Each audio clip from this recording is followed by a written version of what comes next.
مفتی صاحب کے بیانات کے لیے مفتی صاحب کے آفیشیل چینل مفتی سلیمان اعظم سپیچز کو سبسکرائب کریں۔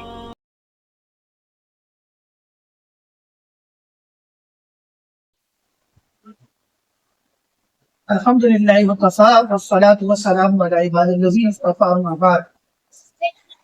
وعن ابن مسعود رضی اللہ تعالی قال قال رسول اللہ صلی اللہ علیہ وسلم لا حسد الا فی اثنین رجل آتاه اللہ مالا فسلطه علی ہلاکته فی الارض وآتاه اللہ الحکمۃ فهو یهدی بها ویعلمها متفق علیہ۔ متفق علیہ کے معنی ہی ہوتے ہیں کہ جو حدیث بخاری اور مسلم میں موجود ہے۔ اچھا، حدیث کا درس ہے۔ حدیث بیان کرنے سے پہلے حدیث کی تعریف بھی بیان کر لوں۔ حدیث کہتے ہیں آپ صلی اللہ علیہ وسلم کے ارشادات کو، آپ کے افعال کو، آپ کے اعمال کو۔ آپ صلی اللہ علیہ وسلم نے اگر کسی چیز کو دیکھ کر، کسی عمل کو دیکھ کر خاموشی اختیار کی، کسی صحابی نے آپ کے سامنے کوئی عمل کیا اور آپ نے خاموشی اختیار کی، منع نہیں فرمایا، تو وہ بھی حدیث ہے۔ اسی طرح صحابہ کرام کے ارشادات، افعال، اعمال و تقریرات، ان سب کو حدیث کہا جاتا ہے۔ کتاب علم کا باب چل رہا ہے اور اس میں علم حاصل کرنے کی فضائل بیان ہے۔ ایک بات یاد رکھیے کہ علم سے مراد قرآن، حدیث اور صرف فقہ کا علم ہے۔ اس سے مراد کیمسٹری، فزکس، سائنس کا علم نہیں ہے۔ آگے حدیث آ رہی ہے، حدیث میں صراحتاً ہے کہ علم سے مراد قرآن، حدیث اور فقہ ہے۔ جہاں جہاں قرآن کریم میں اور احادیث رسول اللہ صلی اللہ علیہ وسلم میں علم کے فضائل آئے ہیں، اس سے مراد قرآن کریم، احادیث اور فقہ کا علم ہے۔ اس لیے اسکولوں اور کالجوں کے باہر علم کے فضائل کے حدیثیں لگانا منع ہے۔ یہ خالصتاً دین کا علم مراد ہے، یہ مدرسوں کے باہر لگائے۔ حضرت ابن مسعود رضی اللہ تعالی عنہ فرماتے ہیں کہ جناب رسول اللہ صلی اللہ علیہ وسلم نے فرمایا لا حسد الا فی اثنین، اگر حسد کرنا جائز ہوتا تو وہ دو آدمی سے، اور جسی فرماتے ہیں یہ حسد رشک کرنے کے معنی میں، غلطہ کے معنی میں، یعنی دو آدمی ایسے ہیں کہ وہ قابل رشک ہیں۔ پہلا آدمی کون؟ رجل آتاہ اللہ مالا، آپ صلی اللہ علیہ وسلم نے فرمایا کہ پہلا وہ آدمی جس کو اللہ نے مال دیا۔ ہر مالدار مراد نہیں ہے، ہر دولت مند مراد نہیں ہے، توجہ سنیے گا۔ رجل آتاہ اللہ مالا، اللہ تعالیٰ نے جس شخص کو مال دیا، فسلطہ علی ہلاکتی فی الارض، اور پھر اللہ نے اس کو مسلط کیا کہ اس مال کو ہلاک کرے، تباہ کرے، خرچ کرے دین کے کاموں میں، اللہ کے راستے۔ اس سے مراد وہ مالدار شخص ہے کہ جس کے سامنے جب بھی دین کا کوئی تقاضا آئے اور کہا جائے کہ بھئی اتنی دولت دین کے کاموں میں ضرورت ہے، وہ فوراً پیسے لے کے حاضر ہوتا ہے۔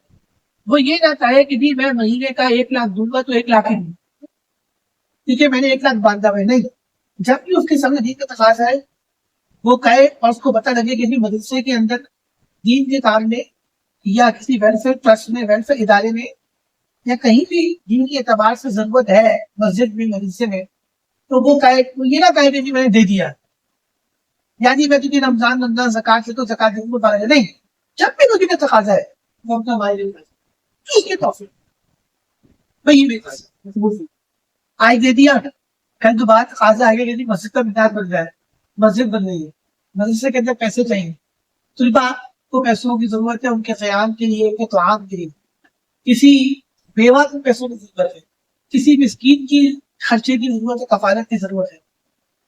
حضرت کل دے چکا ہے نا، تو اس نے سنا اور فوراً مان لیا ہے کہ جی یہ میری طرف سے یہ شخص مراد، یہ مراد جو چنا ہے کہ جی میں تو مہینے کے اتنا دن کا زیادہ ہی دوں گا، اور میں جو دی رمضان میں جیسے مجھے دے دیا اب میں نے دوں گا، حالانکہ یہ بھی اس نے بھی بتایا ہے، اس نے بھی دین پہ خرچ کیا، اس کو ثواب ملے گا، لیکن اس حدیث پہ وہ مراد ہے کہ جو ہر وقت ہے، تو جب کوئی تقاضا ہو وہ مان لے کے پہنچ جاتی ہے۔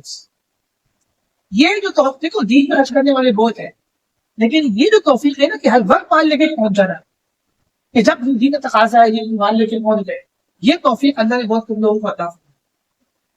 اب دیکھیں نا، غزوہ بدر کا جو موقع آیا، اور آپ صلی اللہ علیہ وسلم نے اعلان کرنا نشو آتی ہے کہ جی پیسوں کی ضرورت ہے، تو حضرت ابو بکر صدیق رضی اللہ تعالیٰ عنہ گھر کا سارا سامان ہے، اور ام المؤمنین صاحبہ حضرت عائشہ صدیقہ رضی اللہ تعالیٰ عنہ فرماتی کہ گھر میں میرے والد نے ایک سوئی تک نہیں چھوڑی، ایک سوئی.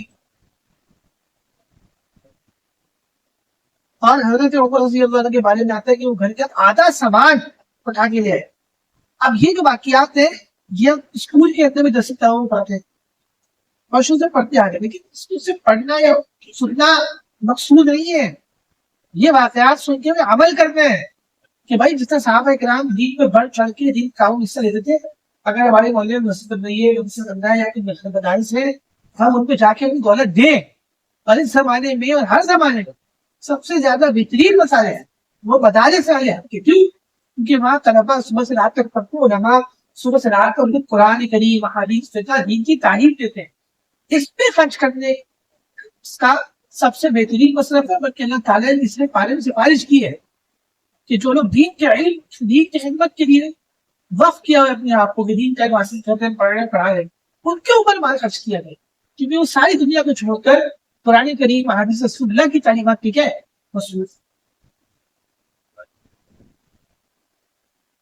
اللہ تعالیٰ ہمیں بھی ایسے مالداروں سے بنائے. اچھا ورجل آتاہ اللہ الحکمت، دوسرا آدمی کون ہے؟ دوسرا آدمی وہ جس کو اللہ تعالیٰ نے دین کا علم عطا فرمایا، قرآن حدیث اور فقہ کا علم دیا. اس سے مراد ہر عالم نہیں ہے، یہ پوری حدیث سنی توجہ کے ساتھ. فہو یقضی بہا، بس وہ عالم، بس وہ شخص جس کے پاس دین کا علم ہے، چاہے وہ عالم ہو یا جتنا بھی اس دین کا علم حاصل کیا ہے، وہ اس دین کے علم کے مطابق فیصلہ کرتا ہے. وہ یعلمھا، اور لوگوں کو وہ دین کا علم سکھاتا ہے، چاہے وہ عالم دین بنا پورا یا اس نے دین کا علم حاصل کیا تھے. لوگ شام کے دفتر سے کپڑی سے آ کے علماء سے دین کی تعلیم حاصل کرتے ہیں، اور دین کی تعلیم حاصل کرنے کے بعد ساری زندگی اس کے سامنے جو بھی معاملہ آیا اس میں اپنے شریعت کو مد نظر رکھا، اور جو دین کا علم حاصل کیا تھا اس کے مطابق اس نے فیصلہ کیا. ایک حصے پر، اور دوسری پر یہ کہ جتنا دین کا علم حاصل کیا تھا تو ساتھ ساتھ لوگوں کو سکھا بھی کیا کرنا ہے، سکھا بھی. پہلی صفت کیا ہے کہ زندگی میں جو بھی معاملہ پیش آئے اس کا فیصلہ اس نے اس علم کے مطابق کیا، دین کو اسے پڑھا. یہ نہیں کہ پڑھا تو ہے لیکن زندگی کے سارے فیصلے شدید کے خلاف کر رہا ہے، تو ایسا عالم مراد نہیں. وہ عالم کہ اس کے سارے فیصلے دین کے خلاف وہ مراد نہیں ہے. اب یہ سوشل میڈیا پہ عالم دین جو مشہور ہوا ہے کہ وہ اپنی بیگم کو لے کے گھوم رہا بغیر پردے، اور اس کی بیگم بٹن کی گھوم رہی ہے، اس کی سب نظر آ رہا ہے. ہر بندے نے اس شخص کے چینل اس کے خلاف کمنٹس کیے ہوتے کہ یہ کیسا عالم ہے کہ اپنی بیگم کو پڑھا نہیں کرا ہے. تو ایسے علم کا کوئی فائدہ نہیں کہ جس پہ عمل نہ.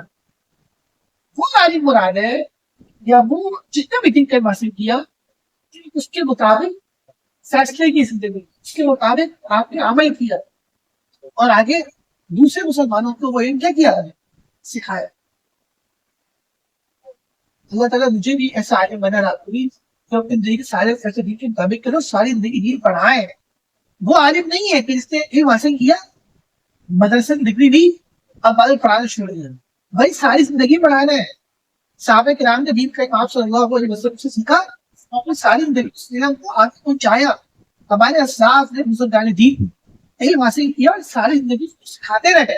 تو اللہ تعالیٰ نے رنگ میں دین کرے ان سے، ان کے فیض سے، ان کی سلسلوں سے، ان کے شاگردوں سے بھی پہنچایا. تو ہمیں بھی ساری زندگی دین کا سکھانا ہے. یہ اس کو عالم نہیں کہتے جس نے 8 سال مدرسے میں پڑھ لیا اب کتابیں بند کے رکھتی. نہیں، ان کتابوں کو بند نہیں کرنا، ساری زندگی کا علم پڑھانا ہے، معاہدہ، تب جا کے آپ کو علمی فضائل دینا. اگر کوئی شخص نے عالم کو کورس کیا، پڑھنا شریعت کے مطابق فیصلے کیے ساری زندگی، اور نہ اس علم کو سکھایا، میں نہیں سمجھتا کہ اس کو علم کی فضائل ملے. علم کی فضائل علم حاصل کرنے والے نہیں ہے کہ جو اس علم کے مطابق نہیں گزارے، اس کے مطابق فیصلہ کرے اور آگے لوگوں کو سکھائے. تو دین کا علم حاصل کرنے والے ان کی ایک کام ہے کہ آپ کو سکھانا ہے ساری زندگی دین کا. آگے روایت آ رہی ہے کہ جو لوگ دین کا علم حاصل کرتے ہیں اور آگے لوگوں کو تک پہنچاتے ہیں، آپ صلی اللہ علیہ وسلم کے حدیث سن کے آگے پہنچاتے ہیں، جیسے کوئی کمی یا زیادتی نہیں کرتے. تو اللہ کے نبی کی دعا دی کہ نظر اللہ عمران کہ اللہ تعالیٰ ایسے لوگوں کو تازہ رکھے، خوش رکھے.